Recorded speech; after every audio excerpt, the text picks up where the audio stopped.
बिस्मिल्लाहिर्रहमानिर्रहीम। अस्सलाम वालेकुम। मेरा नाम सैन इकबाल है और आप मेरा यूट्यूब चैनल देख रहे हैं। अगर अभी तक आपने चैनल को सब्सक्राइब नहीं किया तो आपसे रिक्वेस्ट है कि चैनल को सब्सक्राइब करें और कमेंट सेक्शन में अपनी कीमती राय से हमें आगाह करते रहें। जनाब, इक़्तिदार के लिए इंसान क्या क्या कुछ कर सकता है और किस हद तक गिर सकता है, ये आज मियाँ नवाज शरीफ साहब की जो शुजात सहन साहब के साथ मुलाकात हुई है उससे आपको पता चल गया। मियाँ साहब से कोई ये पूछे कि अगर थूक का चाटना किसको कहते हैं, तो आज जो उन्होंने अमल किया तो शायद वो इसी बात का जिक्र करेंगे कि जिस तरह मैं चौधरी शुजात से मिला जाके सिर्फ इक़्तिदार की हवस में, उसको थूक के चाटना कहते हैं। उसके साथ साथ मियाँ साहब से एक ये भी रिक्वेस्ट है, बल्कि एक उनको मशवरा है कि मियाँ साहब, अगर बात काफ़ी तक आ गई है तो उनके साथ मुज़ाकरात तक, उनके साथ इत्तेहाद तक आ गई है, तो उससे बेहतर है कि आप जो है वो वज़ीर-ए-आज़म का ख्वाब देखना छोड़ दें और वापस शायद लंदन की टिकट करवा लें और उधर ही आपके लिए जो बेहतर ज़िंदगी है, जैसे आप गुजार रहे थे वैसे गुजारें। बाकी इत्तेहाद पाकिस्तान मुस्लिम लीग नून कर रही है और ये वही चौधरी शुजात साहब हैं जिनके साथ जो काफ लीग की जानिब से कहा गया वो यही कहा गया कि जनाब 8 सीटें जो है हमारी वो पंजाब असम्बली में और 5 सीटें जो है नेशनल असम्बली में, उन पे हमारी सीट एडजस्टमेंट हुई है पाकिस्तान मुस्लिम लीग नून के साथ, और काफ लीग चाहती है कि वो 15 से 20 सीटें नेशनल असम्बली में हासिल करें। अब काफ लीग के अंदर भी जो दराड़ है, दीवार है, वो साफ तौर पर जाहिर हो चुकी है कि एक तरफ पाकिस्तान तहरीक इंसाफ जो है वो परवेज़ इलाही साहब को जो है वो मरकज़ी सदर बरकरार रखती है। आज बैरिस्टर गौहर साहब उसका फैसला करते हैं और नोटिफिकेशन जारी करते हैं, और दूसरी जानिब जो अब चौधरी शुजात साहब जो है वो पाकिस्तान मुस्लिम लीग नून की जानिब से के साथ इत्तेहाद करके जो है वो इलेक्शन लड़ेंगे। तो गुजरात की सियासत भी इस बार जो है वो काफ़ी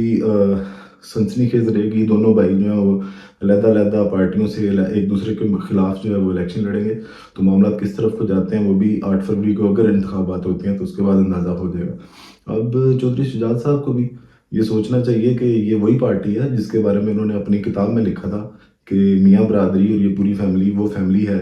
जो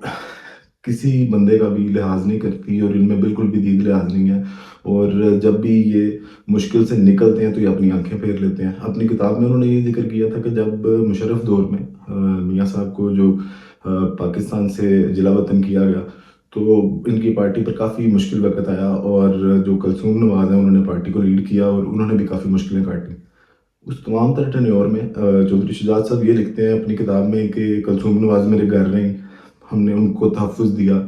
प्रोटेक्शन दी, उनका ख़्याल रखा, और हमें उम्मीद थी कि शायद उनकी तरफ से भी एक अच्छा रिस्पॉन्स आएगा। लेकिन जैसे ही मेरे कलसूम नवाज़ जो हैं वो बाहर गईं और उनके भी बाहर जाने का प्लान हुआ तो उन्होंने एक प्रेस कॉन्फ्रेंस की जिसमें उनकी आंखें जो हैं वो काफ़ी बदल चुकी थी। तो ये वो पार्टी है जिसको बिल्कुल भी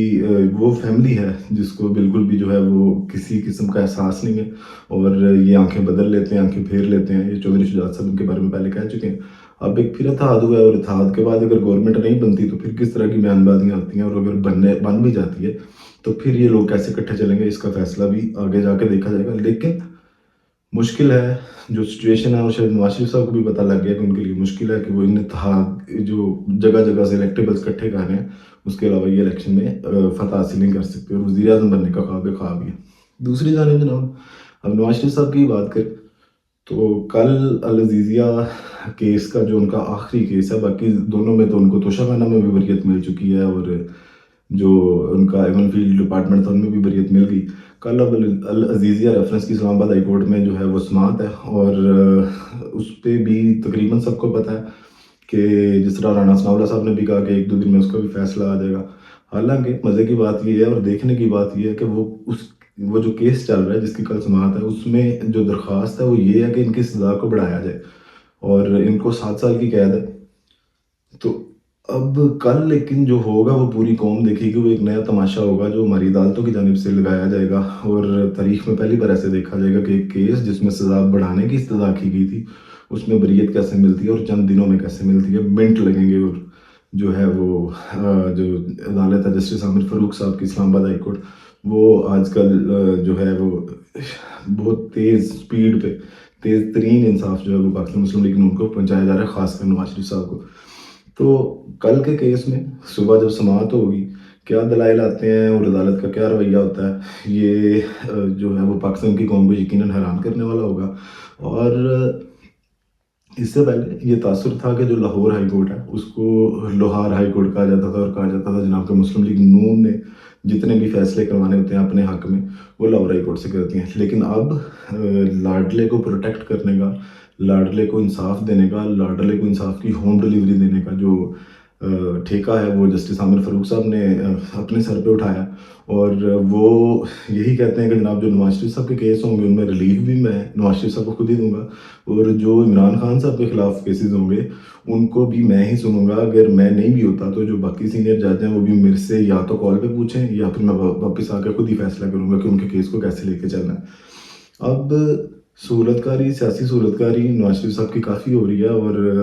جو جس طرح عدالتوں سے ان کے لیے ریلیف آ رہا ہے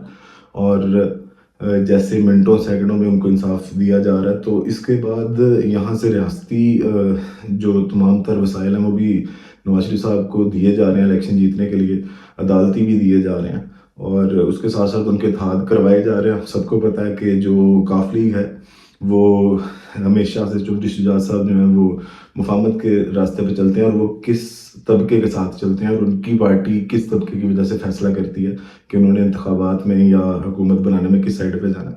اب اگر دیکھیں بات کریں کہ چودھری پرویز الہی صاحب جو ہیں وہ کہاں پہ کھڑے ہیں، تو پاکستان تحریک انصاف نے چودھری پرویز الہی صاحب کو اپنے ساتھ کھڑے ہونے کا، اور جس طرح انہوں نے ڈٹ کر مقابلہ کیا ان تمام تر مظالم کا، جس طرح ان کو بار بار رہائی ملتی ہے اور اس کے بعد ان کو دوبارہ سے گرفتار کیا جا رہا ہے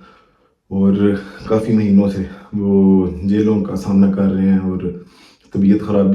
کی خرابی جو ان کی کافی دیر سے ناساز ہے اس کے باوجود وہ ڈٹ کر مقابلہ کر رہے ہیں. تو پاکستان تحریک انصاف نے بھی جو ہے وہ ان کے لیے اپنے دروازے کھولے ہوئے ہیں، اور وہ ان کو ان کی لائلٹی کا پھل جو ہے وہ دے رہے ہیں. اور انتخابات میں اب سوال یہ ہے کہ پرویز الہی صاحب کو بھی اندر اگر رکھا جاتا ہے تو چودھری مونس الہی صاحب بھی جو ہیں وہ بھی پاکستان سے باہر ہیں، تو پرویز الہی کی جگہ پہ انتخابات لڑے گا کون؟ باقی یہ دلچسپ صورتحال ہے. الیکشن جیسے جیسے قریب آتے جائیں گے تمام تر صورتحال جو ہے وہ کھل کے سامنے آتی جائے گی. ویڈیو کا اختتام اسی دعا کے ساتھ کہ اللہ تعالیٰ پاکستان پر اپنی تمام رحمتیں کرے اور پاکستان کی عوام کی مشکلات آسان کرے. پاکستان زندہ باد.